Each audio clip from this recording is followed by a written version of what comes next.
Hello, welcome to Waikato Sheds. My name is Shane and today I want to go through our shed plans with you so that when you start building your kit set shed, you know what's in the plans and all the little places to look for to find the right sort of detail.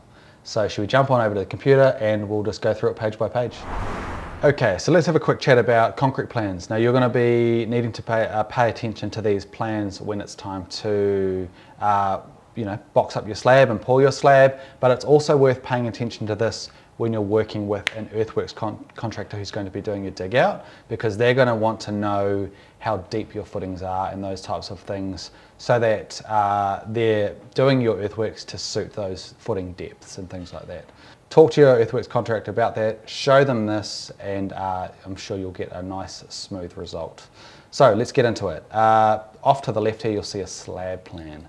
Now this slab plan shows you kind of the locations of your footings and things.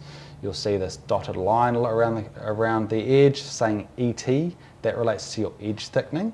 So we'll jump across to page 4 in a moment and we'll be able to look at what your edge thickening is.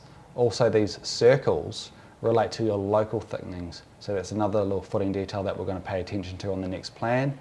Also SC, you'll see SC here with this dotted line. That's your saw cuts. So you're going to need to put saw cuts into your slab to ensure that it doesn't crack. So there's a whole bunch of information on here that you're going to need to follow. And you're obviously some overall dimensions, 8 by 12, so you need to box up your slab to the right depths. Also you'll see that we've drawn on here, and I've written some measurements. This is to the locations to your roller door rebates. So follow these when it comes time to when you've poured your slab and you want to cut in your rebates for your roller doors. These are the right dimensions that you need to work to, and we would have given you a bit of a breakdown up here about how we arrived at that number. We've given you a breakdown so you can see our workings and why we've done that. Another little thing is a sloping rebate. That's what we prefer in our sheds, a sloping rebate. 300 into the shed and 30 mil down. So that's also an important piece of information. You don't have to do that way, but that's what we would recommend. So if you want to do something different, have a chat with us and we'll be able to sort of give you some advice on that. So that's really it. It's probably worth, we've pretty much talked about it, but the notes here, SC denotes saw cut, offset from column 200 mil. So that's an important piece of information. ET denotes edge thickening. So just have a read through these notes and make sure you're not missing anything there. We'll move on to the next page, which is page 4 of 7. This is where you're going to be able to see all of your footing detail.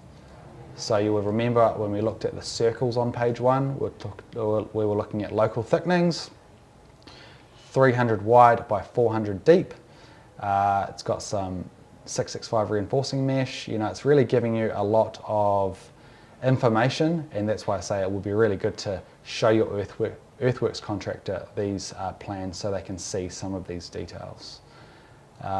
Your dotted line around the edge on that page 1, there was an edge thickening. This is what your edge thickening is, 150 wide by 200 deep. Your saw cut detail, very important to have saw cuts in your slab. Follow those dotted lines on page 1 and look at this detail. Now what you'll see here, door rebate detail, we've crossed this out. You'll see that it's got this little stepped rebate and it's 150 wide by 225 mil deep. That's why we've crossed it out. That's not going to work with what we have in mind. So we'll cross it out, and that's why we would prefer that you do a sloping rebate. Again, if you want to do something different, have a chat with us and we'll be able to provide you with an appropriate width so that it's going to work with the type of framing that we've put into your shed. So fairly simple video, basically going over the basics of your slab. You can have a read through these notes. A lot of it is quite technical, so you may not need to know a lot of it, but hey, no harm in having a read and understanding fully what you need to do when you're preparing your concrete slab.